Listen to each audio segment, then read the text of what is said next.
noite. Começa agora mais um Lente Esportiva, o Lente de Saia de quinta-feira e o nosso Lente de segunda edição. Hoje, você já pôde ver aí de casa, né, que é um programa que vai te trazer alta velocidade. Quem gosta de bicicleta não pode sair daí. Para me ajudar nessa tarefa de apresentar este programa, ela que também ama velocidade, ela, a Miss Drift, Renata. Renata, boa noite. Boa noite, Lu. Boa noite a todos aí de casa. Sejam bem-vindos a mais uma Lente Esportiva de Saia, que não usamos saias como sempre.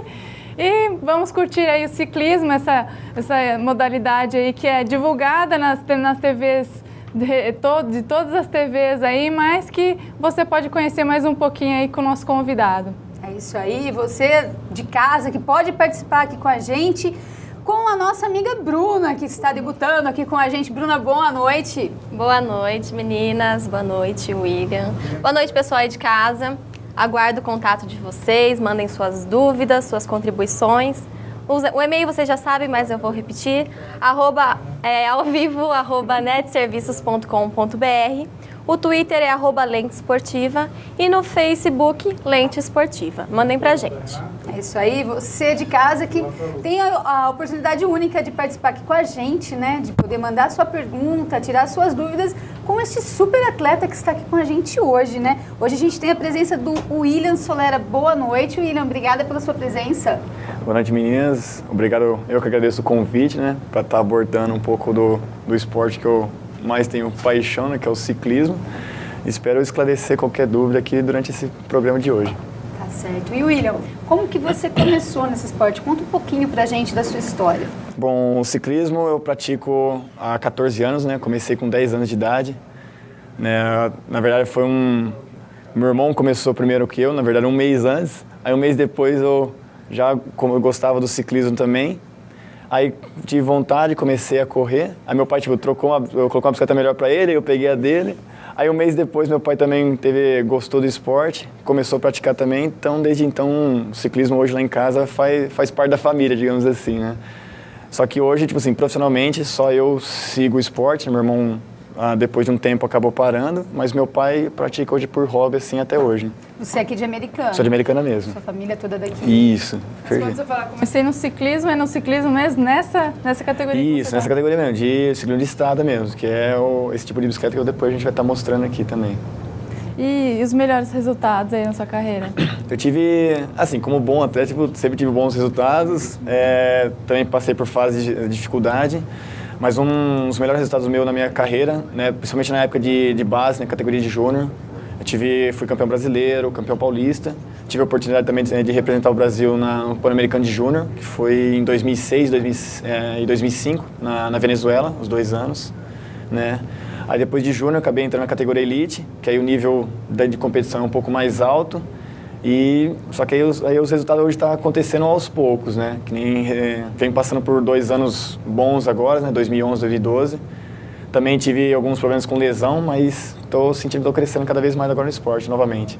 E você, pelo que a gente vê, vive do esporte, só pratica isso ou tem outra atividade para sobrevivência? Não, tenho outra atividade. Eu sou também formado em Educação Física, sou professor. Trabalho em 2 academias aqui em Americana. Ambas as duas trabalham com o ciclismo indoor, né, o spinning, mais conhecido como spinning. Também, além do spinning, eu também tenho alguns alunos particulares, né, personal, que também dou orientações no treino de ciclismo mesmo, né?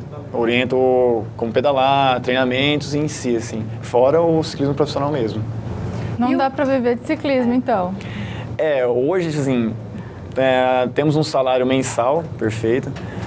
Não é um valor, digamos assim, ruim. É um valor razoável, bom. Só que, assim, o esporte, algumas complicações dele é como diferente de uma profissão, de outro tipo de profissão, que você não é registrado, não tem 13º, não tem férias. Se você sofreu um acidente, é complicado. Entendeu? Mas não é um salário assim, é um salário bom para se sobreviver momentâneo. Agora, para querer aposentar desse salário e depois, digamos assim, aposentar mesmo e querer sobreviver desse salário, desse dinheiro que você guardou, é um pouquinho complicado, né? Já é um pouco mais difícil. Muitos atletas, sempre quando se aposenta, aí tem que começar uma outra vida, digamos assim. E William, conta pra gente, o que um atleta de ciclismo faz nas horas vagas? Vai pegar a bicicleta para dar uma voltinha, o que você faz? Então, praticamente assim, eu pedalo praticamente de domingo a domingo, né? Como eu tenho alguns alunos, eu trabalho na academia, meus treinos também, mas assim, eu procuro ficar assistindo vídeo de ciclismo, vendo foto de ciclismo, né? Então, é um pouco complicado. É claro, tenho um pouco minha vida social, às vezes saio com os amigos, mas grande parte eu vivo do ciclismo mesmo. Tipo, algum exemplo, às vezes dias vagos de final de semana, pego meu pai, vamos treinar junto, então acaba sendo um treino em família também. Minha mãe também de vez em quando pedalamos juntos também. Então, horas vagas também é pedalar um pouquinho também. Às vezes saio com os meus amigos. Às vezes. Mas é o que sobra mesmo? É o que sobra, porque assim, como aqui no Brasil, geralmente as competições sempre acontecem de final de semana, geralmente do domingo, né?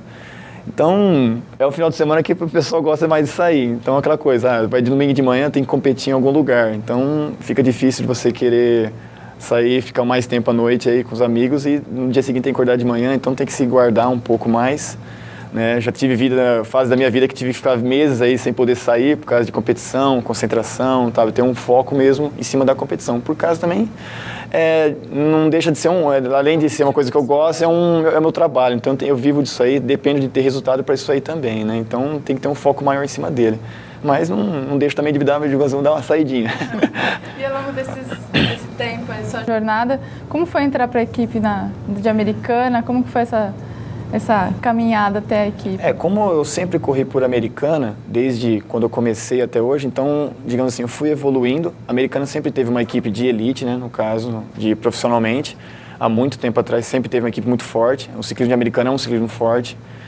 Então, como eu comecei das categorias de base, né, aí fui evoluindo. Então, quando eu entrei para a categoria de elite, digamos assim, a equipe de elite recrutou eu para a equipe, né, aproveitou o que eu estava desempenhando, né, e desde então sempre segui por Americana. Nunca corri para outra equipe fora, né. Então, eu acho que talvez por essa questão de estar evoluindo dentro da cidade, aí eles aproveitaram por ser um atleta também da cidade, né.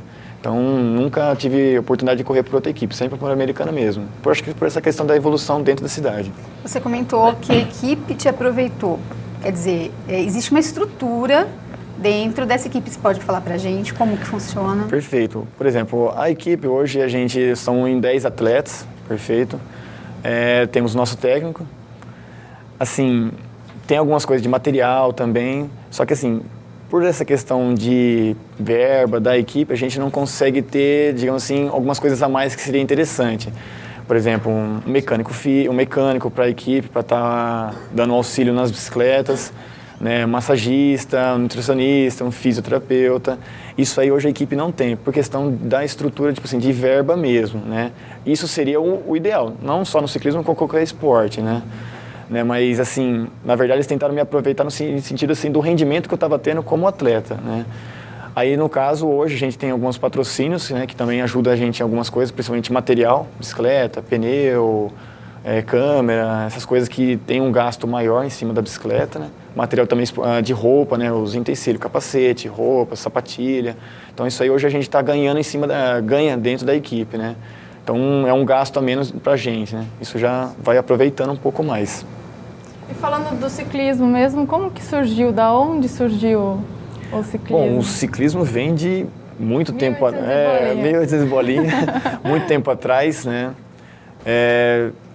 O ciclismo, na verdade, sempre foi um esporte muito praticado pelas pessoas, só que acho que, por exemplo, aqui no Brasil, na verdade, ele veio ganhando um pouco mais de espaço aí de uns 10, 15 anos para cá, onde as televisões começou a ter um pouco mais de mídia em cima, né, do esporte. Mas o ciclismo em si, assim, principalmente na Europa, onde, né, a gente fala que é o ninho do esporte mesmo, onde tem um desenvolvimento muito forte, né, até as principais competições do mundo acontecem na Europa. Então vem de muito tempo atrás, né? Por exemplo, hoje a maior competição de ciclismo, que você já deve ter ouvido falar, que é o Tour de France, né, é uma competição de 3 semanas, ela já tem mais de 100 anos de competição, né, dela realizada, né? Então já vem de 1900 e coisinha, então é de muito tempo atrás o esporte praticado, isso é competição, mas o esporte mesmo tem muito tempo atrás mesmo, né? Eu tava vendo alguns vídeos, eles falam assim que a bicicleta é o único meio assim, de locomoção que passou a evolução, ela transferiu para tudo, passou por carro, passou por avião, passou por tudo e ela continua lá. Continua do mesmo jeitinho, 2 rodas, uma pessoazinha pedalando, né? Perfeito. Não, a bicicleta em si continua, ou esteticamente você olhar para ela, continua o mesmo. Mas assim, a evolução do material em si que é colocado nela evoluiu absurdamente, né? Principalmente, assim, acompanhando a tecnologia. A tecnologia foi evoluindo, a bicicleta foi evoluindo junto, né? Principalmente material, desenho. Tem a maioria das fábricas de hoje fazem teste em túneis de vento, testar a questão de aerodinâmica, resistência da bicicleta e outras formas também, né? Então a evolução do material da bicicleta é muito grande mesmo, né? Antigamente uma bicicleta pesava 400 quilos. Eu era bem grande, por exemplo, aquelas mais antigas aí de uns 15 anos atrás, aí pesava mais ou menos aí uns 15 quilos, 12 quilos. 15 quilos para 400 quilos. Eu gosto de exagerar. Mas hoje para você ter uma ideia, você consegue aí encontrar bicicleta de 5,5 kg. Um pacote de arroz aí, mais ou menos, com né? certeza. E só que assim, hoje a UCI, que é o órgão maior do ciclismo, né? A UCI, que é a União Ciclista Internacional, a bicicleta, ela determina que a bicicleta tem um peso limite. Ela não pode ter menos que 6,8 kg, né? Por exemplo, se a bicicleta tiver 6,8 kg e se tiver alguma aferição, depende da prova, o atleta não pode largar. Teve muitas competições que as equipes teve que colocar tipo um chumbinho. Ou um pezinho na bicicleta para poder o atleta usar a bicicleta na competição, né? É um peso limite. Mas você consegue encontrar bicicletas com menos de 6,8 kg. Mas mesmo assim, 6,8 kg é uma bicicleta muito leve mesmo. Muito leve. Falando em bicicleta, a gente tem uma imagem aí da bicicleta e da roupa.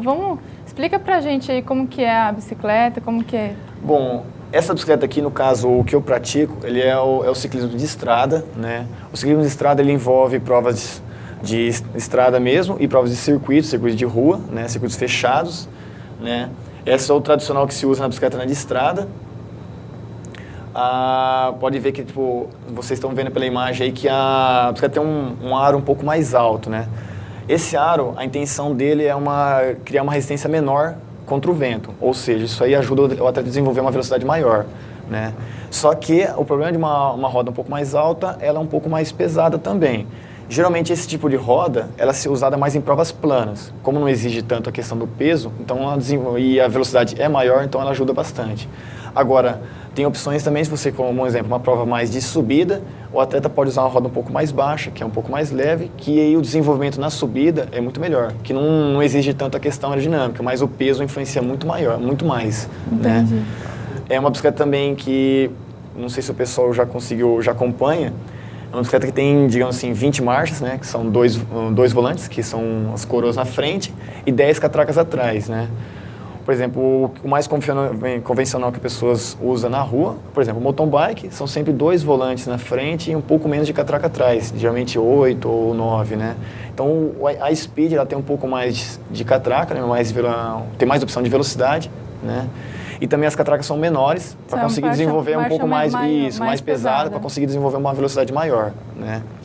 Essa bicicleta aqui que vocês estão vendo também, ela está em torno de um peso assim, de mais ou menos 7 quilos, mais ou menos. Mas como eu falei, eu posso deixar essa bicicleta um pouco mais leve só de eu trocar uma roda. Colocar uma roda um pouco mais leve, ela já fica mais leve também. E essa faixa em volta da roda, tem um nome específico? Tem um porquê disso daí? Bem na parte do pneu? Não, aquilo ali é alguma coisa, tipo assim, do pneu mesmo. Não tem um porquê de ter aquilo ali. Aquilo é coisa do pneu. Estética, vai. No caso também, essa bicicleta, ela usa pneu tubular. O que é o pneu tubular? A gente tem 2 opções de pneu, clinch e tubular. O clinch é aquele tradicional que você consegue tirar a câmera dele de dentro. Por exemplo, você imagina um pneu de carro, né? Então você consegue ver por dentro do pneu. Então você tem a câmera ali em si. Agora o pneu tubular, ele é um pneu colado na roda, não é colocado. Porque ele é tubular, ele é fechado, aí tem uma câmera por dentro dele. Então aí essa parte inferior aqui você cola no aro, perfeito, e a parte da bandagem fica por cima. Só que assim, como a câmera está por dentro, então tem uma costura nele aqui nessa parte inferior. Então para você, por exemplo, furar o pneu, você tem que descosturar, tirar a câmera, achar o furo e furou o pneu é um pouco mais difícil. Não, na prova, se furar o pneu, você tem que mais fácil, você tem que trocar a roda, né? A roda e já era. Mesmo o pneu clinch, no caso o clinch, aí tem a câmera, aí você desloca só um lado do pneu, tira a câmera de dentro, remenda, troca a câmera, não precisa tirar o câmera, e volta e enche o pneu, beleza. Observando a sua bike ali, esse banco, ele tá parecendo bem cruelzinho, né? Judia. Na verdade, né, tipo, eu acho esse banco mais confortável do que muito aqueles bem mais espumoso, né? Pelo seguinte, como ele é bem mais fino, ele acaba sendo um pouco mais firme. Na verdade, eu sinto mais conforto porque no questão do pedalar também. Você não fica aquela coisa muito macia, assim, meio que saltitando no banco, né?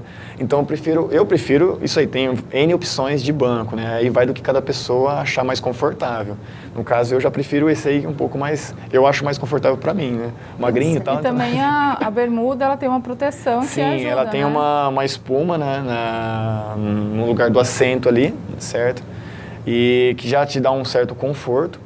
Não é nada absurdo, mas já ajuda bastante, né? Essa roupa também ela tem um tecido um pouco mais fino também, não é aquele tecido mais grosso, então te dá um conforto melhor para a pedalada, né? Diferente de um tecido, por exemplo, uma bermuda jeans, uma calça assim, não tem uma desenvoltura melhor para a pedalada, né? Então é um tecido mais fino para ser também um pouco até mais leve.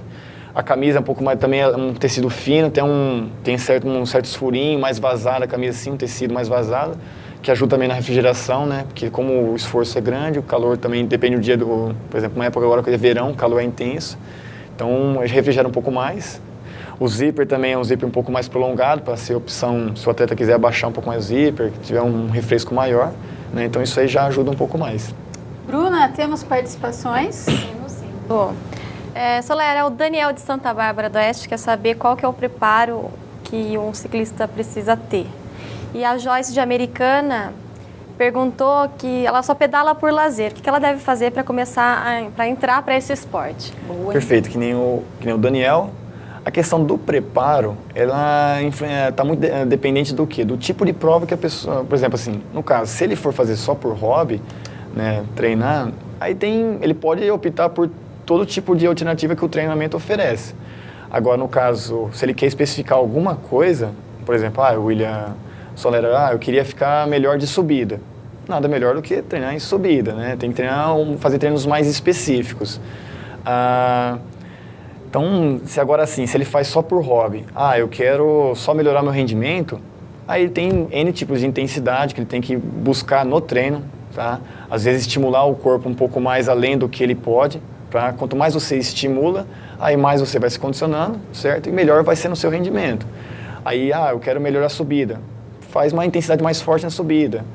Eu quero, por incrível que pareça, eu quero melhorar a descida. Também tem como você melhorar a descida, também tem que pedalar, também questão postura na bike, em cima da descida, curva. Então depende o objetivo dele, no caso, aí ele vai trabalhando um pouco mais em cima. Mas a questão do melhorar o rendimento tem que ser um pouco mais, digamos assim, buscar algumas intensidades maior, além do que às vezes ele está acostumado, para ele aos poucos ir se condicionando. E a outra moça, o nome dela é Joyce. Ela faz só pedal? Ela faz por lazer, quer saber como que ela pode entrar para esse Perfeito. esporte. No caso, assim, o ciclismo hoje,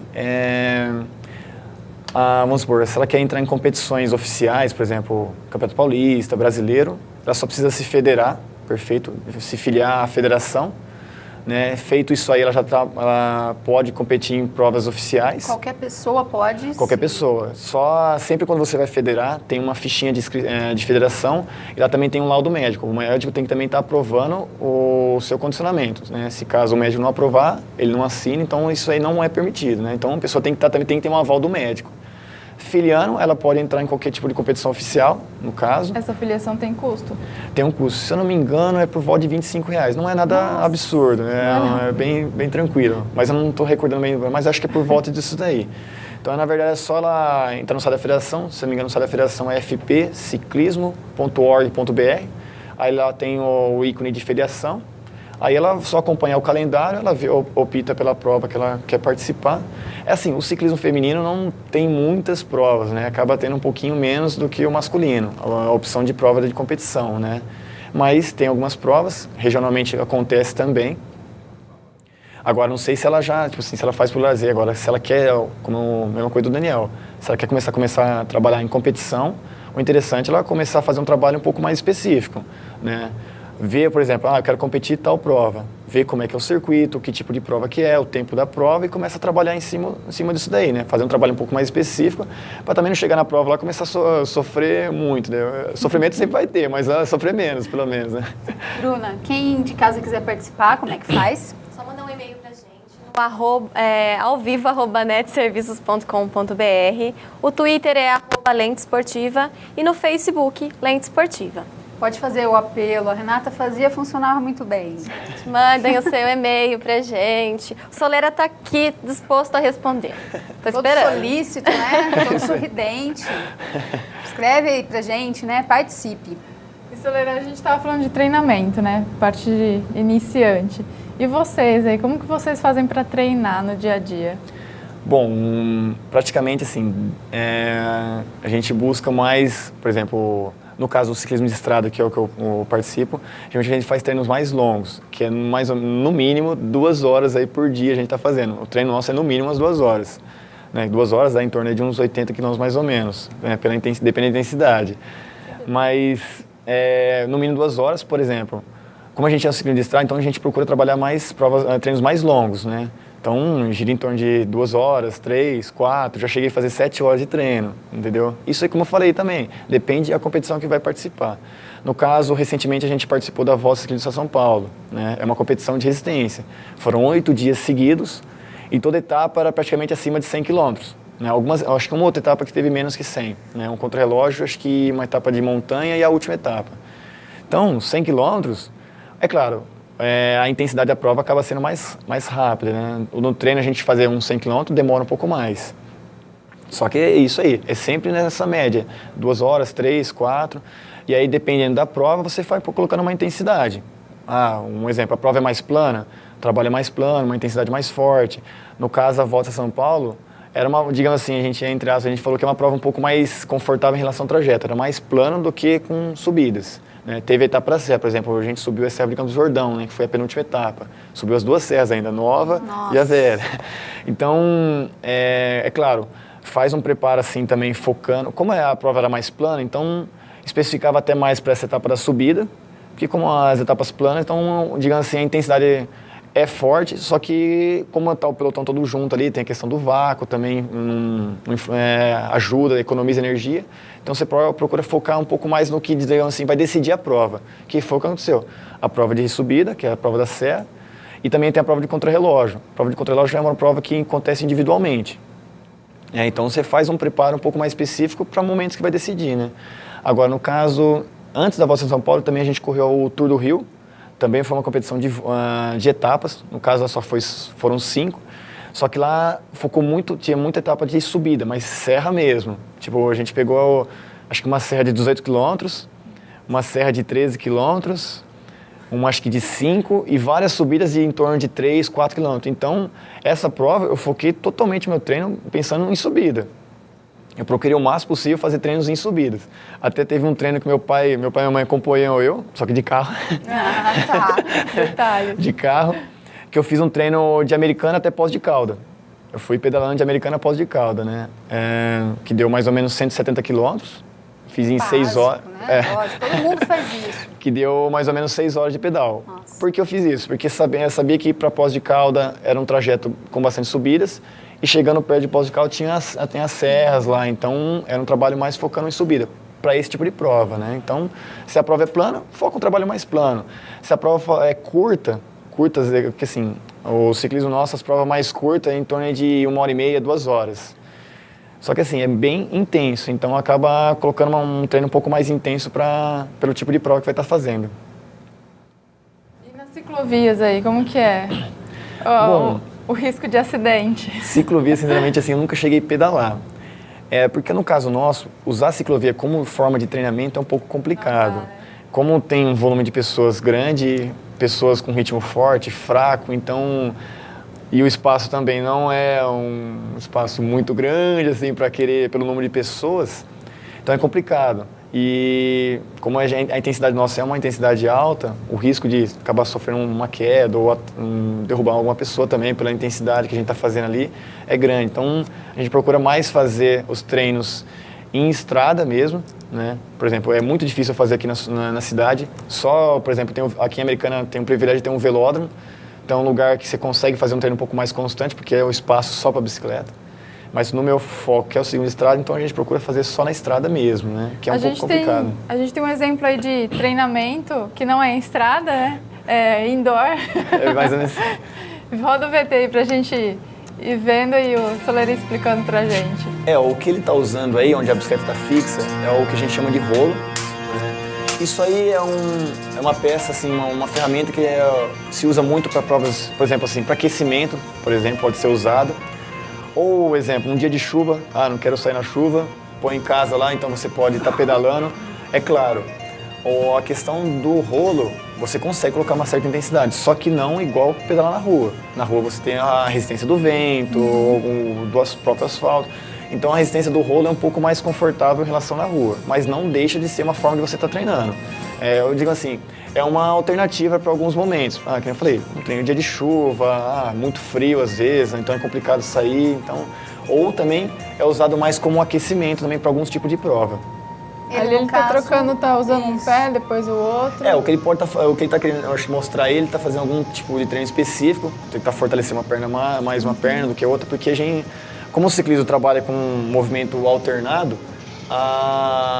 então a aplicação de força é de uma perna só, uma vez de cada uma. Então, e como nós, às vezes, tem um lado mais dominante, né? Eu tenho mais força do lado direito, destro ou canhoto. Então, às vezes, na verdade, nós fazemos um trabalho desse, às vezes, uma coisa mais específica, mais técnica, para você tentar igualar as duas forças das duas pernas, igualar as duas forças, para poder buscar um equilíbrio maior e assim desenvolver uma velocidade maior também. Tem toda uma técnica para treinar nesses rolos. No caso desse aí, é um rolo que a gente chama rolo fixo, ele só prende a roda traseira. Então, se você soltar as mãos ali, você não vai cair, pode ficar tranquilo. Eu vi um aqui, ele... Tem o rolo que a gente fala que aí é o rolo que é livre, né? Aí são 3 cilindros, né? 2 que fica sustentando a roda traseira e o da dianteira. No caso esse aí você tem que ter um certo equilíbrio. Aí não dá para soltar a mão. Qualquer um consegue nesse... Tem que ter esse aqui, qualquer um que montar na bicicleta ali e tá presa, fica à vontade. Tipo uma rodinha. Mais ou menos isso daí. A famosa rodinha, galera. Então consegue desempenhar o pedal ali sem problema nenhum. Agora o rolo, que a bicicleta fica solta, fica livre, aí tem que ter um certo equilíbrio. Conforme vai pegando... Só que assim, quanto maior a velocidade, mais fácil você consegue equilibrar a bicicleta. Isso aí, não é difícil de escapar. Quanto mais lento, mais você vai oscilando a bicicleta e a chance de acabar caindo para fora é grande. E a parte de alimentação para suportar toda esse esforço? Assim, Renata, durante as provas, a gente procura usar bastante o que a gente chama de, você deve ter ouvido falar de gel, que é aqueles sachêzinhos, né? Gel de carboidrato. Também tem a questão da maltodestrina, que é um pó que você mistura com a água, também à base de carboidrato. Tem barris de cereais também. Aí tem, às vezes a gente faz alguns lanchinhos, por exemplo, em competição, tipo um lanchinho salgado, pega uma bisnaguinha aí, tipo, passa uma coisinha por dentro ali. Mas no dia a dia não tem uma dieta específica? Olha, sinceramente, eu vou falar uma coisa aqui que o pessoal até discorda. Você é magrinho, não posso perguntar isso pra ele. Por exemplo, às vezes durante o treinos longos, eu gosto de levar pão de queijo.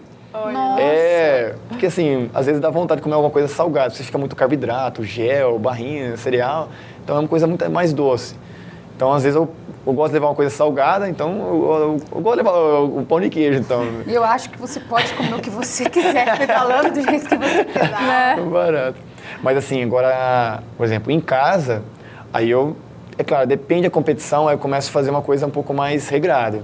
Né? Principalmente, por exemplo, no Tour do Rio que a gente foi competir, eu fiz uma preparação de 4 meses.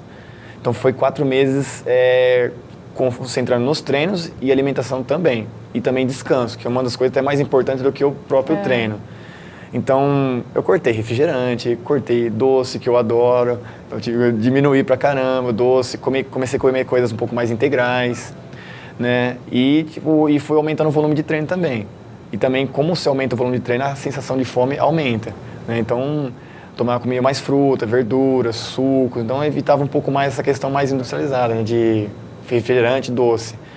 Às vezes dá uma escapadinha, pegava alguma coisinha, né? Porque assim, nesses 4 meses também eu acabei emagrecendo 5 quilos, né? Que era o que eu tinha intenção por causa da prova. Como eu falei para vocês, a Volta do Rio era uma competição de subida. Então, a questão do peso influencia muito, por incrível que pareça.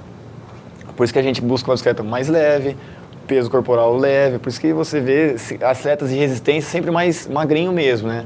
Pela questão do peso influenciar no rendimento. Então, conseguir emagrecer... Não adianta ter uma bicicleta de 5 quilos e você tá pesar meio... 100 quilos, né? Vai compensar. Acaba fazendo mais esporte do que o normal. O papo tá muito bom, mas a gente vai para um breve intervalo. Daqui a pouquinho a gente está de volta. Não sai daí.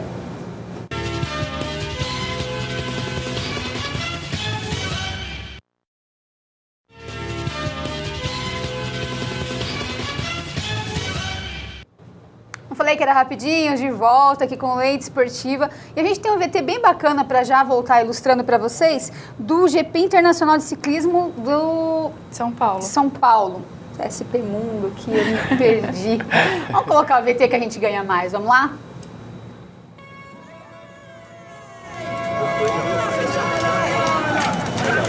Essa aí é uma prova individual mesmo, né? Em si é individualmente, claro, larga a equipe, certo? Tem a equipe, mas cada um... Cada um tem que ter um certo desempenho, né? certo. Depende do atleta para conseguir estar desenvolvendo o seu rendimento, né? Mas durante a prova tem um certo trabalho também. Principalmente essa prova do GP Internacional, ela aconteceu em Interlagos, no circuito do Autódromo Interlagos. É uma prova que ela se desenha um pouco mais assim, que a gente... claro, tem algumas tentativas de fuga, que é o quê? Alguns atletas tentando atacar, abrir uma vantagem do pelotão e tentar ganhar sem ver aquele pelotão aglomerado, pelotão junto, né? Só que a gente percebe que essa é uma prova que a gente sempre, fazendo a leitura dela, é uma prova que geralmente vem mais para a chegada, né? Pelotão compacto. Então é uma prova mais, digamos assim, que tem uma chance maior de velocistas acabar conseguindo ganhar a prova, tá certo? Então, por exemplo, a gente monta a equipe, que no caso, na verdade, essa prova aí largou todos os atletas da equipe, que podia largar 10, então como somos 10, largou os 10. E então a gente fez um trabalho mais voltado para os velocistas, né? Como a gente faz isso? Por exemplo, eu que não tenho característica como velocista, que eu sou mais de subida e passista, que a gente chama também, eu e outros que têm essa característica, qual era a nossa função dentro dessa prova? Tentar neutralizar as fugas que tinha, por exemplo, um atleta atacou, eu vou lá, busco esse atleta, fico na roda dele. Aí o que acontece? Neutraliza a fuga. Provavelmente ele não vai querer ficar me puxando até o final da prova, então ele volta pro pelotão. Sai outro atleta. Não que vai sair eu de novo. Porque aquele cara que tá na frente, ele tá tomando tudo vento. Sim, tá tomando vento, então eu me poupando ali maior. atrás, então ele não vai falar, pô, vou ficar levando o cara, então não compensa. Entendi. Então tem essa variação, né? Só que assim, não quer dizer Olha que... a subida. Isso. Na verdade, olhando, por exemplo, a competição de Fórmula 1, você não percebe essa subida tão rápido. Muito simples. Só que na bicicleta é uma subida bem íngreme, exige bastante de nós atletas. Você tá 300 por hora. Pode falar. Não, é que você vê aquele bolo de atletas, né? Falar de bolo, o que rola ali no meio? Tem joelhada? Rola de tudo. Gente, é muita gente. Acho que quantas pessoas são? Se eu não me engano, essa prova largou por volta de 200 atletas. Né? Durante a prova, assim, até que olhando assim, parece ser muito apertado, mas é um pouco mais confortável. Principalmente quando vai chegando mais próximo da chegada, o negócio fica um pouco mais tenso, né? Pela aquela questão, o ritmo começa a aumentar, ninguém quer tomar cara no vento, então todo mundo quer ficar no meio ali para se poupar. Então aquela briga por posição é muito grande, né? Aí é normal acontecer toque, dar escorar um pouco no cara para não enroscar, tipo, não bater.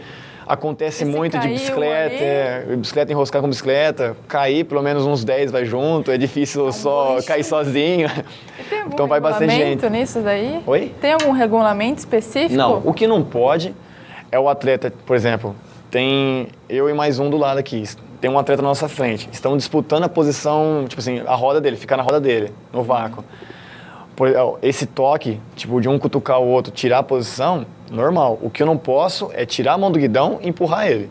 Isso aí é antiético. Kart, assim, mas só não tem os utensílios lá para quebrar o outro.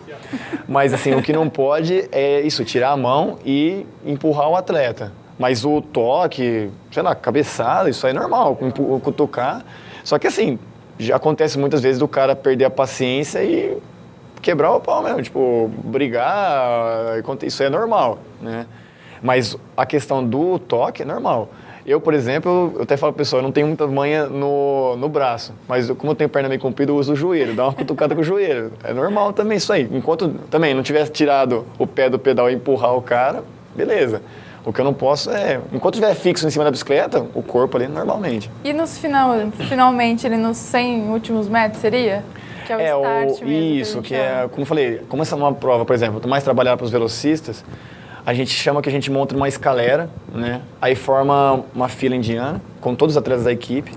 Aí coloca aquelas pessoas, digamos assim, talvez até com o ritmo um pouco mais fraco primeiro, certo? Porque ainda o ritmo ainda está um pouco, digamos assim, forte, mas não no limite. Aí cada um puxa uma certa distância, mais próximo da chegada. Vai puxando, aí deu um limite, 100% dele, ele abre, aí vai o outro.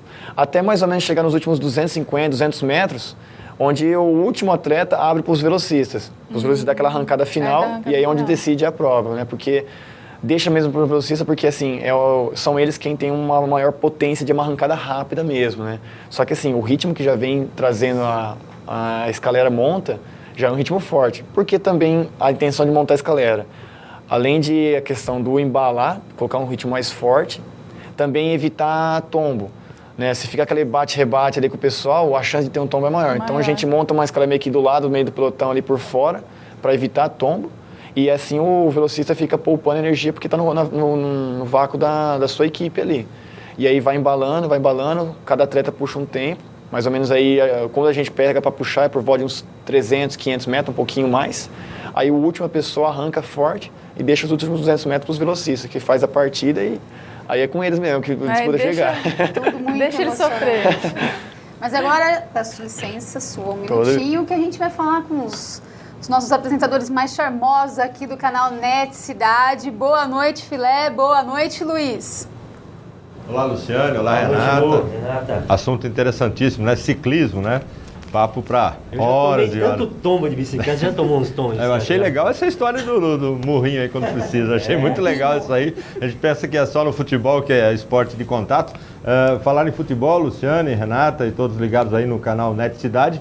Hoje o assunto do dia, né, será um dos motivos da nossa pauta aqui. O Palmeiras realmente perdeu a sua última chance de recuperar os pontos contra o Internacional de Porto Alegre no Superior Tribunal de Justiça Desportiva, 9-0, uma goleada, mais uma, portanto, emoções fortes hoje para quem assistiu o Boletim Lente Esportiva, né, Luiz Henrique? A gente sugere até para palmeirenses, muitos fanáticos, não permanecerem na sala, viu, Luciano? E a apresentação também do novo técnico do União Barbarense. Essa é uma boa, vai derrubar muita gente do sofá em Americana também. Cheia de novidades, então, o programa está quente hoje. Hoje o programa quente da mesma forma que as provas de ciclismo que a gente está ouvindo aí a história atentamente, viu, meu cara Luciane? Eu gostei dessa brincadeira só por causa dos murros, viu? Acho que eu vou andar de bicicleta só para dar uma descontada no povo. Legal. Agora, meninos, uma última pergunta antes da gente encerrar aqui com vocês, que logo vocês vêm com a cobertura total. Vocês sabem quem matou o Max? Nossa eu vou deixar pro Luiz Henrique, que é noveleiro. Eu prefiro a sinuca, o carteadinho no boteco, esse negócio de novela não é comigo. Tá certo. Deixa pra lá esse Max aí. De repente eu viro suspeito e tá louco. O filé foi longe, hein? Bom, daqui a pouquinho vocês têm aí o programa Boletim Esportivo do Net Cidade, com todas as informações e cobrindo todos esses bafões do dia, né? Eu achei justo do Palmeiras, hein? Não sei, não é que eu não sou palmeirense, mas eu achei uma atitude 9-0, né? 9 votos a favor de que o jogo não fosse anulado, não é, Renata? É isso aí, eu não sei nada de futebol, mas eu concordo. Bom, né? Vamos voltar para o ciclismo. Se você falar de carro, eu manjo tudo. Agora, de futebol...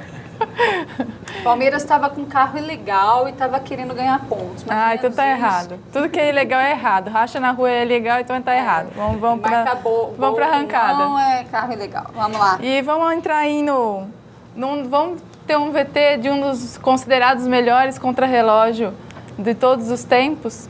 Roda VT aí com Lance Armstrong. Que situação, não? Deu um susto em todo mundo mesmo. Assim, a questão do que está sendo abordado muito aí em relação ao Armstrong, principalmente acho que falando do doping dele aí, sinceramente foi uma coisa de desacreditar mesmo, né? Só que assim, pelo que eu estava acompanhando, não teve ainda uma, digamos assim, uma prova concreta se ele foi pego ou mesmo, ou não, certo? O que teve em relação a ele foi declarações de pessoas, né? Então foi somando declarações, só que claro, todas as declarações iam contra ele, né? Contra ele, falando que ele tinha tomado, do tipo do esquema de doping que a equipe tinha feito para ele. Ex-companheiros deles também confessaram o uso, né? E falaram que ele estava no meio também. Só que assim, uma prova concreta se ele ou o Armstrong fez um exame de doping e o exame acusou tal substância, que eu me recordo, isso aí não aconteceu, né? Que eu estava acompanhando. Só que em cima de toda a declaração, porque se não me engano, foi uma declaração, uma carta assim, que com cerca de 1000 páginas, se não me engano, que a USADA, que é a agência antidoping dos Estados Unidos, fez, repassou para a UCI e é a UCI que tomou as providências, né? E em cima disso aí ele perdeu tudo que ele conquistou nesses 7 anos. Os Tour de France, os títulos, premiação, perdeu tudo. O patrocinador está querendo dinheiro de volta. Isso, ele perdeu todos os patrocínios que ele tinha, se não me engano eram vários. Ele também tem uma fundação, né, que é a Livestrong, lá, que é a fundação de câncer, contra o câncer que ele tem. Ele teve que, parece que, renunciar à presidência, por causa que senão alguns patrocínios também iam deixar de apoiar a fundação, ele teve que renunciar à presidência. Então, sim, estrago, não? Foi um estrago, né, tipo...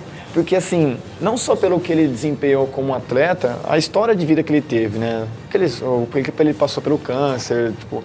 Eu lembro que eu vi um vídeo, na época dos tours que ele competiu, os médicos davam por volta de 2, 3% de chance, né? E o cara batalhou e conseguiu sair... Ele pedalou com câncer, ele pedalou fazendo quimioterapia. Isso aí mesmo. Ele ficou por volta de mais ou menos uns 2 anos que ele ficou se tratando, né?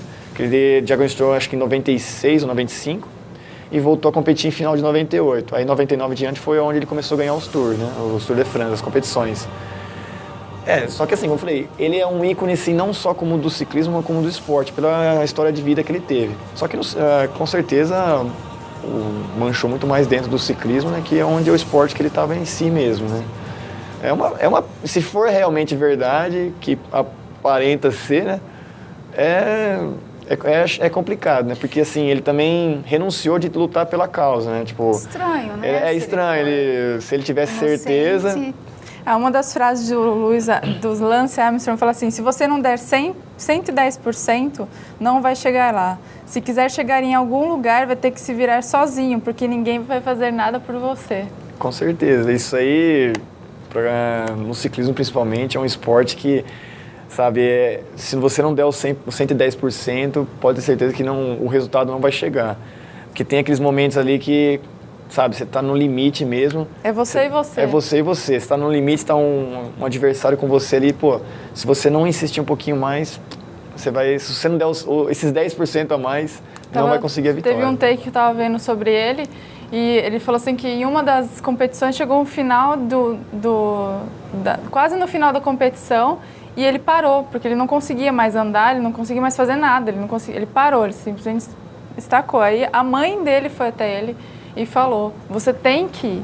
Ele falou assim, mas eu não consigo mais sair daqui. Ela falou assim, não, você consegue, mesmo que for caminhando, você vai chegar até o final, porque você sempre foi até o fim. E ele foi caminhando. Com certeza, isso aí é questão de superação, é determinação da pessoa, né?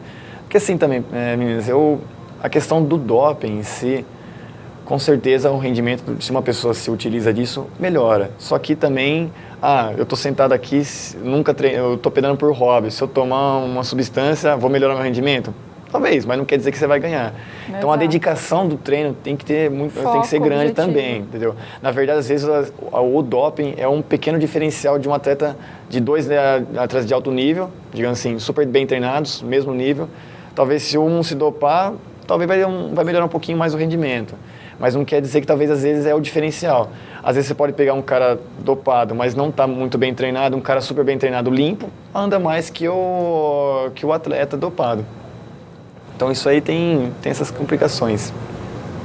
Bom, temos as últimas participações da noite, rapidinho, Bruna. O Renan Alcântara e a Gláucia Gomes, que vieram aqui na semana passada.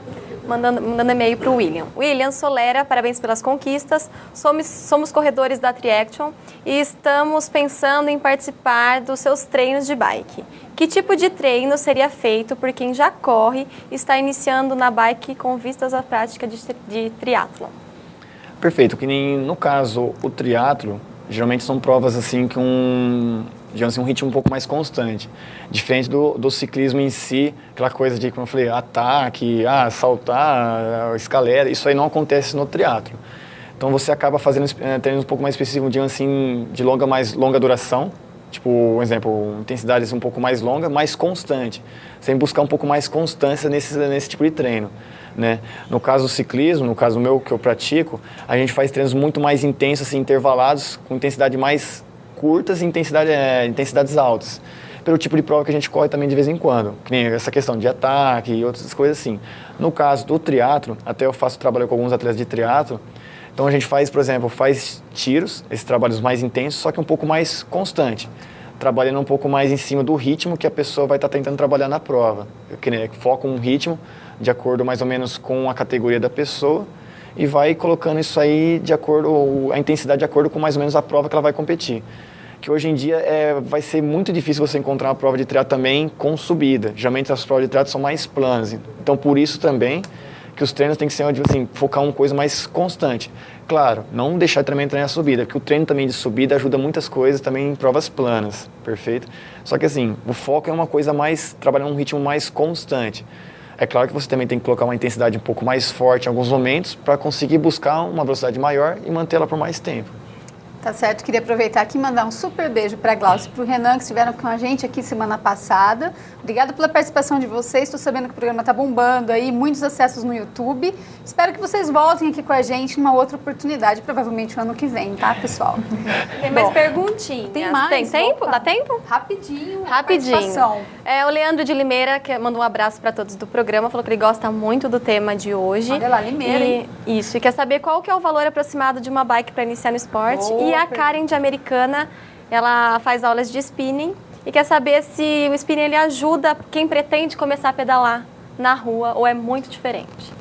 Bom, vamos lá, pela bicicleta, um valor inicial que uma pessoa encontra uma bicicleta zero, é por volta, aí não é também um precinho muito barato, por volta de uns R$1.800, R$2.500, mais ou menos isso daí. Uma bicicleta assim, básica para começar, né?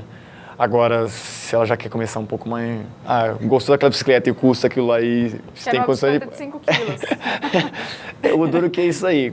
Parece que quanto mais leve a bicicleta, mais cara ela fica também, entendeu? Então, aí você pode encontrar a bicicleta cada vez mais cara, né? Se você pesquisar aí, você consegue encontrar a bicicleta de R$40 mil. Dá para encontrar isso aí. Hoje, a bicicleta assim de nível de competição mesmo, na verdade, assim, todas você consegue competir, mas assim, que se usa bastante são em torno aí de R$8, R$10 mil, certo? Não é um preço assim muito acessível, mas é complicado. E agora a pergunta do spinning é o seguinte, como eu também trabalho com spinning, com o ciclismo indoor, ajuda no desenvolvimento do ciclismo para a rua também, dá um certo condicionamento, só como eu falei, na rua você consegue condicionar um pouco mais do que no ciclismo indoor, pela questão, como eu falei, também é o mesmo quesito do rolo lá, o spinning, digamos assim, meio parecido, você está pedalando aí, só que você não tem resistência do ar, o atrito do próprio terreno, subida e tal. No spinning você trabalha com simulações, eu quero simular uma subida, um plano, velocidade, então você aumenta. Tem um carro passando para te atropelar. É um pouco, digamos assim, é mais seguro do que você pedalar na rua, né? Só que então você trabalha com simulações, certo? Um exemplo, você vai simular uma subida, né? Então a intensidade, como vai ser essa subida, é você que vai determinar. E claro, quanto mais carga, mais pesada é a subida, certo? Só que assim, consegue dar um certo condicionamento para você, tá? Para conseguir começar na rua. Só que claro que na rua você consegue ter um condicionamento um pouco mais rápido, né? Melhorar um pouco mais rápido. Mas não que o spinning deixe disso acontecer. Consegue melhorar também. Tá certo, William. Queria agradecer a sua participação. O programa infelizmente já está acabando. Quer mandar um abraço para alguém, para os patrocinadores? Bom, queria agradecer o convite de vocês aqui para estar abordando o ciclismo, né? Agradecer o pessoal, os internautas que fizeram as perguntas, mandar um abraço para todo mundo. Mandar um abraço para o pessoal da minha equipe, né? Eu agradeço com o apoio de toda a equipe, dos patrocinadores, né? Já assinei contrato para o ano que vem também, já estou ano que vem estou de volta aqui, estou na equipe de novo. E mais uma vez agradecer a participação de vocês e um forte abraço para todos que estão assistindo o programa. Sempre bem-vindo, né? Quem sabe você não volta ano que vem com mais novidades aí pra gente. Bruna? Eu agradeço. Quero agradecer a participação de todos também. Espero vocês no próximo programa. Agradecer sua presença, William. Obrigado. Boa noite para todos de casa. Boa noite, meninas. Boa noite, dona Bruna. E boa noite, dona Renata. Boa noite, Lu. Boa noite, William. Muito obrigada pela sua participação. Adorei conhecer um pouco mais do ciclismo. Dessa vez eu não vou falar muita coisa, porque senão eu deixo a Lu sem palavras, né? Mas eu mando sempre meu abraço às minhas queridas amigas Camila. Ô, Luiz, um abraço pro Luiz, gente. Não. Um abraço para Camila, para Juliana e para o Alan Batista também, meu querido Alan Batista, um abraço especial. Tá certo, ela deixou espaço para mim, gente, que bom, não vão me derrubar hoje. Queria mandar um super beijo para Tamara, pelo amor de Deus, a Tânia vai me matar. 21 anos, Tamara. De novo, eu não acredito que eu falei errado. Ela vai me matar, A culpa é sua. Tamara, 21 anos, parabéns, um super beijo pra você, sua irmã te ama muito, acredite, desculpa da mancada, olha, ainda bem que o ano tá acabando, tá acabando, e ano que vem a gente vê o que a gente faz. O programa tá terminando, adorei sua presença aqui hoje, muito obrigada, viu, William? Obrigado. Programa super bacana, conheci muito sobre esse esporte, mais um que eu fiquei morrendo de vontade aí de praticar, mas, sinceramente, até Poços de Caldas de bicicleta, assim, sem chance pra mim. Eu deixo pra você, a gente confia no seu talento. Obrigado. O programa vai terminando, semana que vem a gente tem mais. E agora vocês ficam aí com o boletim do Lente Esportiva. Não saia daí, até mais. Tchau, tchau.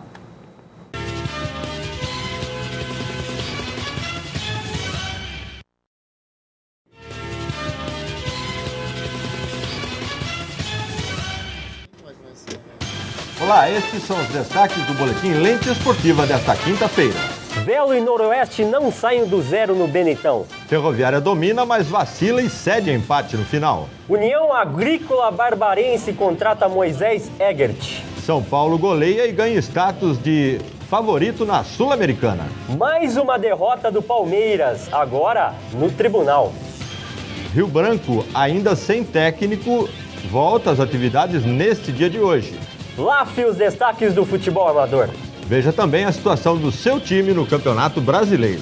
Tudo isso e muito mais a partir de agora aqui no Boletim Lente Esportiva. Boa noite, meu caro amigo Paulo Filé. Boa noite, meu caro Luiz Henrique. Boa noite, assinante ligado no canal NET Cidade. Chegando mais uma quinta-feira, hoje dia 8 de novembro de 2012, com mais uma edição do Boletim Lente Esportiva, sempre começando aqui pela nossa região, pelo futebol mais próximo da sede da NET Cidade, no caso americana, mas vamos falar de Copa Paulista que viveu semifinais neste último final de semana. Meu caro Luiz Henrique, a gente começa falando do jogo de Velo Clube e Noroeste, jogo que aconteceu na cidade de Rio Claro, Luiz. Muito bem, falando do Velo Clube e o Noroeste, eles que se enfrentaram lá na cidade de Rio Claro, lá no Benetão, em jogo truncado aí, típico de afunilamento aí das semifinais da Copa Paulista, o time do João Valim, que é o técnico lá do Velo Clube, não conseguir fazer valer o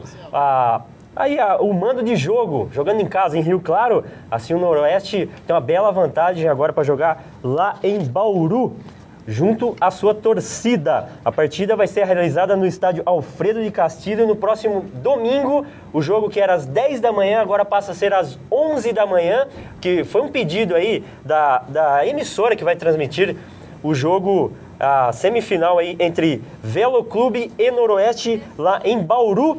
Eles fizeram o jogo na noite do último sábado, o primeiro jogo das semifinais aí da Copa Paulista, lá no estádio Benito Agnello, mais conhecido como Benitão, em Rio Claro. E com 2 jogadores a menos, o Norusca segurou o empate em 0-0, meu caro amigo Paulo Filé. Pois é, Luiz, agora você veja bem, nessa alteração de horário, tudo bem, a televisão tem uma prioridade, mas jogar bola das 11 a 1, né, em plena lua de horário de verão, a gente imagina o sol na cara, que vão passar atletas tanto de Velo Clube quanto de Noroeste, lembrando que os 2 empates levam a decisão para os penais. Então, não não vale mais aquela condição que até no momento da competição estava valendo, ou seja, 2 resultados iguais prevaleceria a campanha anterior. Agora não, 2 resultados, 2 empates levam a decisão para a próxima fase, portanto vai para a final, no caso de empate entre Velo e Noroeste, vai para a final o time que vencer a disputa de penais. E teve a outra semifinal, né, meu caro Luiz Henrique? Teve a outra semifinal, é da Ferrinha. A Ferrinha domina,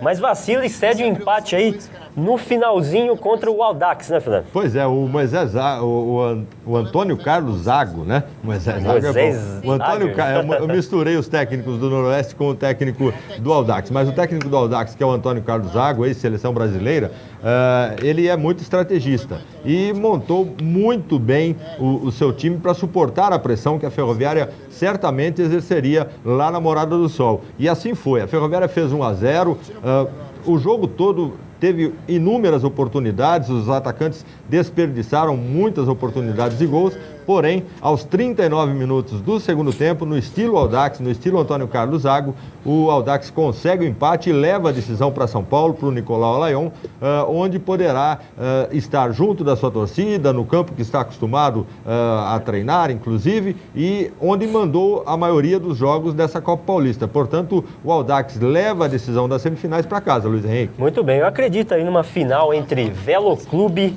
e Audax, meu caro amigo Paulo Ferreira. Agora, falando do União Agrícola Barbarense, que apresentou nesta semana o seu novo técnico e vai defender a equipe e comandar a equipe na Série A1 do Campeonato Paulista em 2013, Moisés Egert.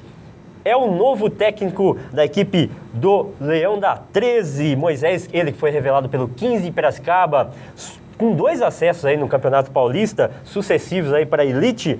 Atualmente ele comanda o Noroeste, que acabamos de falar aqui, que disputa as semifinais da Copa Paulista. Ele foi contratado ontem e vai estrear um dia depois da final da Copa Paulista, no dia 26 de novembro. Outro que também se juntou aí ao Moisés Egert foi o meia-campista, o Junai. Ele também esteve na Série A2 do Campeonato Paulista nesse ano, representando a União Barbarense. Vai defender a camisa do Leão da 13 junto com o Moisés Egert em 2013, Filé.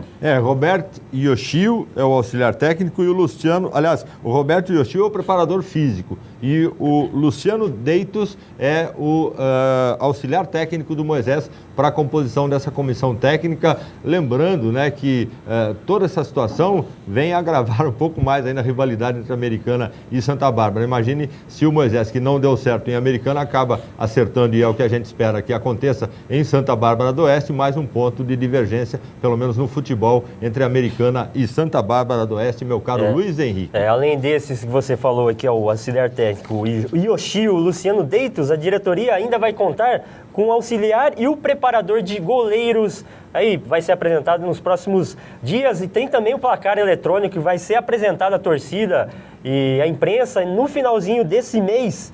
O novo placar eletrônico, na verdade, do estádio Antônio Lins Ribeiro Guimarães, lá em Santa Bárbara do Oeste. É o União Barbarense se preparando para a Série A1 do Campeonato Paulista em 2013. Ele que enfrentará Santos e o São Paulo. São os 2 times grandes que vêm jogar aqui em Santa Bárbara do Oeste para você, meu caro amigo telespect. São os times que o União Agrícola Barbarense pretende trazer, e para isso precisa adaptar o Antônio Lins Ribeiro Guimarães na forma como a federação exige. Federação, bombeiros, enfim, tem toda uma série de alvarás que serão conseguidos a partir de novembro, dezembro, para que em janeiro o União Agrícola Barbarense possa mandar 100% dos seus jogos no Antônio Lins Ribeiro Guimarães. Lembrando que é uma coisa meio piegas, né? Mas na segunda-feira, enquanto a diretoria do União estava reunida, nós apresentávamos aqui o Lente Esportiva. Em primeira mão, né? E em primeiríssima mão, o Rogério Domingues e a Sheila comunicaram-se com a diretoria do União. No caso, a Roberta, a esposa do seu Dario Furlan, acabou no Facebook trocando figurinhas com a Sheila, e nós tivemos a felicidade de, em primeira mão, informar aqui no Lente Esportiva a contratação do técnico Moisés Egert pela União Agrícola Barbarense para a temporada 2013. Meu caro Luiz Henrique, chega de região, vamos subir um pouco mais? Vamos dar uma mudada, vamos falar agora da Sul-Americana. O São Paulo que goleou na noite de ontem o time do Universidade do Chile, né, Fernando? Pois é, o Laú, os gols na tela aí. Era o até então, o campeão da competição, né? O campeão no ano passado, mas que chocolate, hein?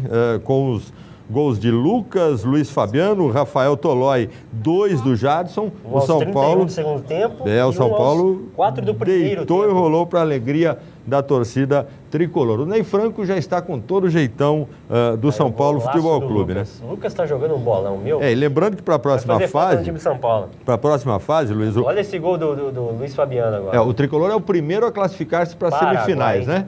E para a próxima fase, o São Paulo pode enfrentar o vencedor do duelo entre Independente da Argentina e Universidade Católica do Chile, desde que o Grêmio não passe, tá? Se o Grêmio passar, se o Grêmio vencer o Milionários, aí o Grêmio será o adversário do São Paulo por causa daquela condição das equipes de mesmo país não chegarem à final. Mais um gol aí do São Paulo, esse o quinto gol esse?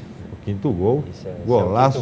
O segundo gol do Jadson. O terceiro do Luiz Fabiano foi uma verdadeira pintura. Lembrando que o time do São Paulo cada vez mais anima a sua torcida, concorre à vaga da Libertadores em 2 frentes, né?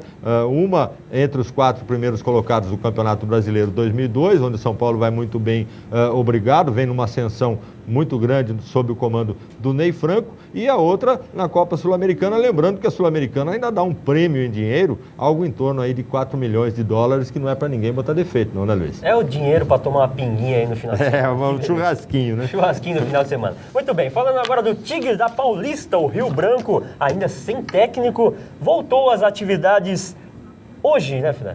Voltou sim. O Rio Branco hoje fez aquela primeira recepção dos jogadores que já têm contrato com o clube, eles passaram por uma avaliação com o Dr. Renato Sega, enfim, toda aquela história de que o Rio Branco poderia voltar depois do dia 19 de novembro, acaba não se configurando. O Rio Branco já está iniciando, então, o seu trabalho com vistas ao Campeonato Paulista da A2 do ano de 2013, né? Ainda sem técnico, é verdade, mas existem existe uma negociação, na verdade, duas frentes muito fortes. Luizinho Quintanilha, né? Exatamente, o Luizinho Quintanilha pediu um pouco alto, pelo que a gente ouviu falar, mas o Carlos Rabelo estaria sendo o plano B da diretoria do Rio Branco hoje, e um plano B muito bem quisto, né? Até porque a maioria da crônica de Americana aposta no Carlos Rabelo, com isso passa essa credibilidade para a torcida, e o Carlos Rabelo certamente não será tão cobrado quanto foi Moisés Eggers à frente do Rio Branco. Portanto, o Carlos Rabelo, ao que tudo indica,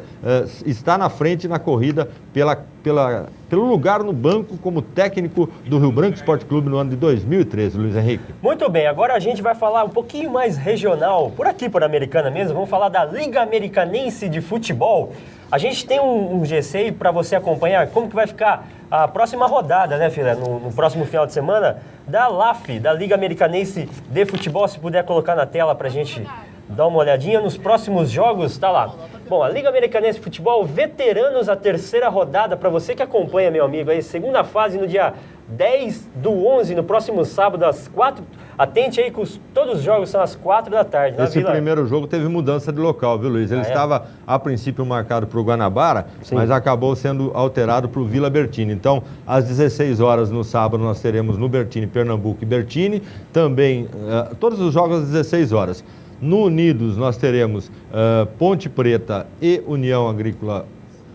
Ponte Preta e União, não União Agrícola, desculpem. União Agrícola é só ano que vem. Exatamente. No São Manuel nós teremos Cariobinha e Matiense, e no São Vito, o time da casa, o São Vito, enfrenta o Jardim dos Lírios, esses os jogos da categoria veteranos da Liga Americanense de Futebol. Na sequência aí tá o Sub-10 também, né? Olha aí. Tá aí o Sub-10, a Série Ouro. Beto Marques caprichou, marcou jogo para Dedéu esse final de semana. Tem jogo para todo mundo aí. No próximo domingo, às 8 da manhã, lá no São Jerônimo. São Jerônimo enfrenta o Camisa 10, às 8 da manhã, lá no Unidos. Unidos pega o Colorado. Agora na Série Prata, às 8 da manhã, no São Roque, o Vila Morim pega lá o São Manuel. Às 8 da manhã, no Parque Gramado, o Parque Gramado enfrenta o Americana, na Série Prata. Na Série Ouro, pelo Sub-12 agora, às 9 da manhã. Todos os jogos às 9 da manhã. São Vito, Cidade Jardim, São Jerônimo e Camisa 10, Ipiranga e Guarani, Unidos e Colorado. E na Série Prata, às 9 horas, o São Roque, o Vila Morim no São Roque enfrenta o São Manuel. No Guanabara, o próprio Guanabara, o time da casa, enfrenta o Morada do Sol também às 9 da manhã. Tudo isso pela categoria Sub-12, Série Prata. No Parque Gramado, o Parque Gramado enfrenta a equipe do Americana. Muito bem, ainda tem o Sub-14 agora, às 10 da manhã. São Vito e Jardim, São Jerônimo e Camisa 10, Ipiranga e Guarani, Unidos e Colorado. Já na Série Prata, às 10 da manhã, no São Roque, Vila Morim enfrenta o São Manuel. No Guanabara, Guanabara e Morada do Sol. E no Gramado, Parque Gramado enfrenta o Americana.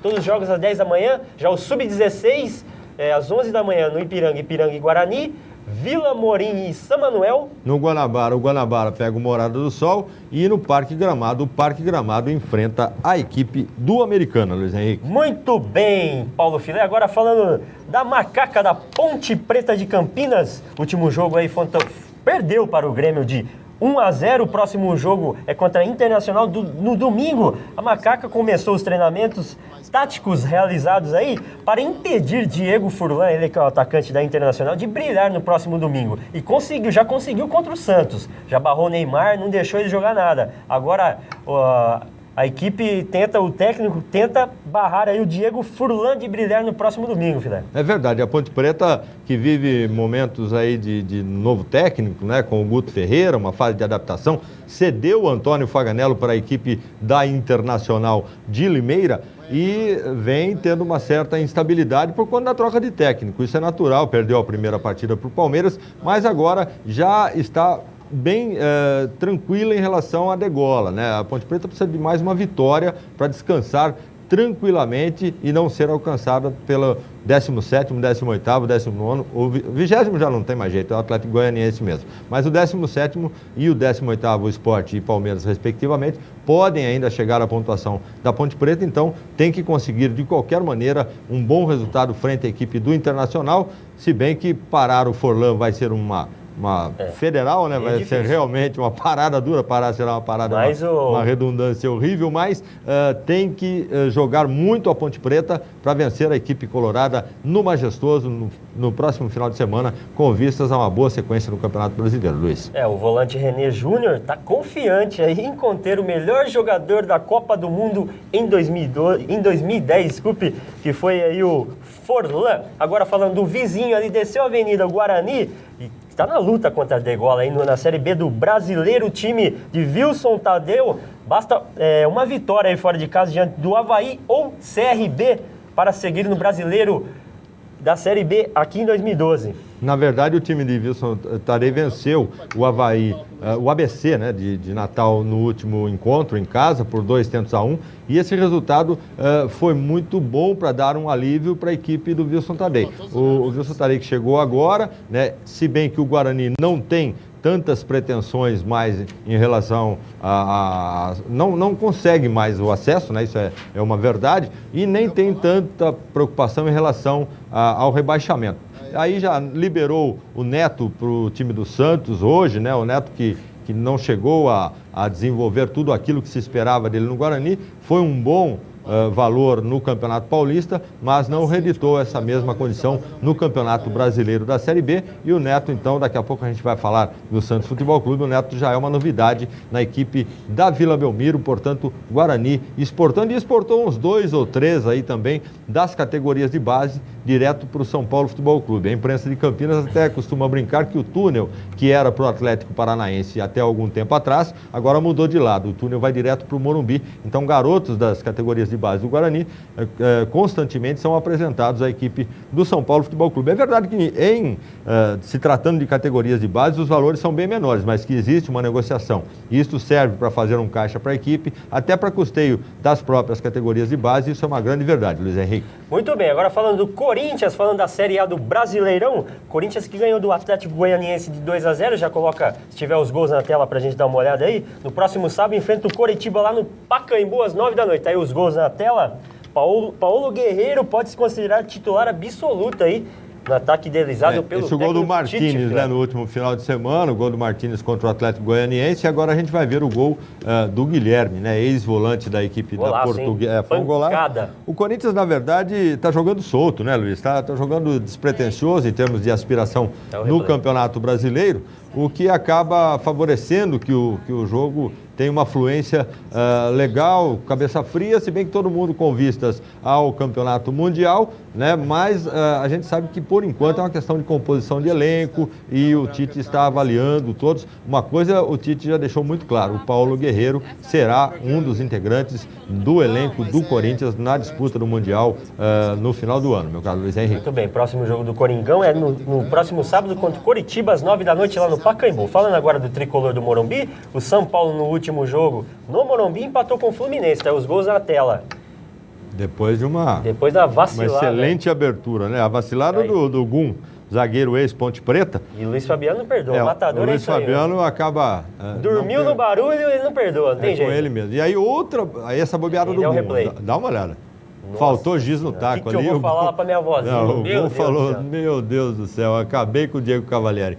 50 mil pessoas no Morumbi, que maravilha, hein? E numa dessas o Luiz Fabiano não perdoou, e quem não perdoa também, né, Luiz? E aí outra pichotada do zagueiro do São Paulo Futebol Clube, dessa vez, o Rodolfo falhou, e na falha do Rodolfo, Fred, ele, o artilheiro da competição, juntamente com o Luiz Fabiano, estão numa briga legal os dois, né? Acaba no seu oportunismo de costume, fazendo mais um gol com a camisa do Fluminense. O Fred, ele que já foi muito contestado e que agora é quase que voz unânime para que Mano Menezes dê uma oportunidade para o Fred. Logo nós teremos um movimento nacional, não tenho dúvida disso. Mano contrata Fred, asterisco, alguma coisa assim. Se Luiz Fabiano já está fazendo esse estrago, imagina a hora que entrar Paulo Henrique Ganso. Muito bem, falando do Santos agora, já coloca na tela Santos, que jogou contra o Cruzeiro, tá aí, 4-0 no jogo que o Neymar saiu aplaudido aí pela torcida do Cruzeiro. Difícil ver isso, hein, Fernando? É verdade. O jogador do time adversário, com a torcida totalmente presente no estádio, sai aplaudido. O Neymar que tem sido muito hostilizado, né? E esse jogou muito nesse jogo, né? E esse é um dos motivos que a gente pensa até que o Neymar deva abreviar a sua ida para o futebol europeu. Né? Muitos ficam numa aposta aí que ele só irá após a Copa do Mundo, e alguns, como eu, por exemplo, acham que o Neymar não resiste em 2013 deva atuar num clube europeu, não tanto por conta do Santos, nem por conta de pagamentos, mas por conta da hostilidade que tem sido submetido o Neymar nos embates do Santos. Mas nesse jogo, diferente da maioria das situações, né, Luiz? O Neymar foi aplaudido, inclusive ele fez uma referência... Ele até autografou a camisa do menino que fez uma referência especial, uma reverência para o garoto. E esse lance foi muito legal, né? Que o garoto entrou com a camisa do Cruzeiro e a camisa do Santos por baixo. Talvez por conta daquela situação de Curitiba, né? Onde a torcedora do Curitiba não pôde pegar o autógrafo do Lucas.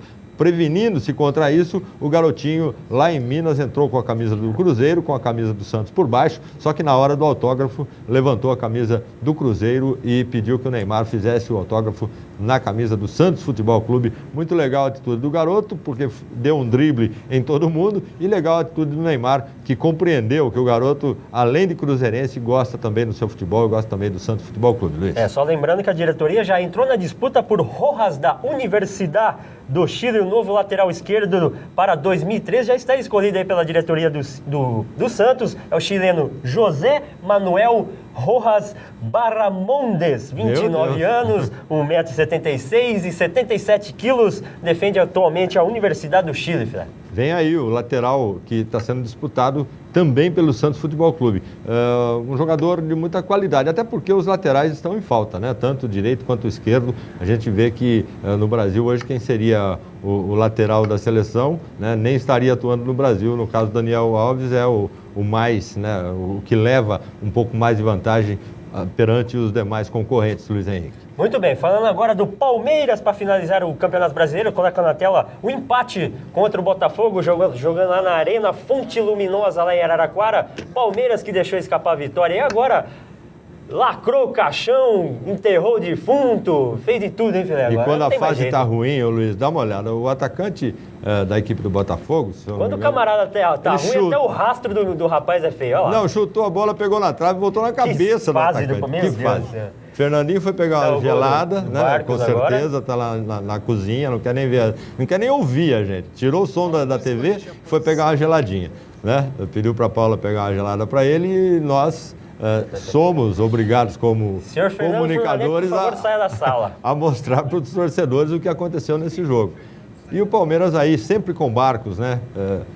Ele que é um jogador... Eu considero, apesar da fase do Palmeiras, um dos melhores jogadores do Campeonato Brasileiro, o Barcos. Não, e já deixou muito claro o Barcos, aí a gente vai ver mais um gol do Barcos, esse foi um bonito gol, a prova de que o Barcos acredita em tudo até o último minuto, né? Ele pegou essa bola aos 48 e alguma coisa, já nos acréscimos, e acabou fazendo um golaço, mais um golaço. O Barcos não faz gols feios também, né? A maioria dos gols do Barcos são todos eles de uma coreografia muito bonita, um jogador acima da média, diferenciado, e já botou a boca no trombone hoje. Falou que se for ameaçado, se tiver que andar escoltado, vai fazer La Mareta e Buenos Aires, lá vou eu. Entendeu? Não vai ficar, já foi muito claro que pega as trouxinhas e tal, o violão e ó, Buenos Aires, vou embora. Não fico por aqui não, que eu tô afim de jogar bola e não tô afim de briga.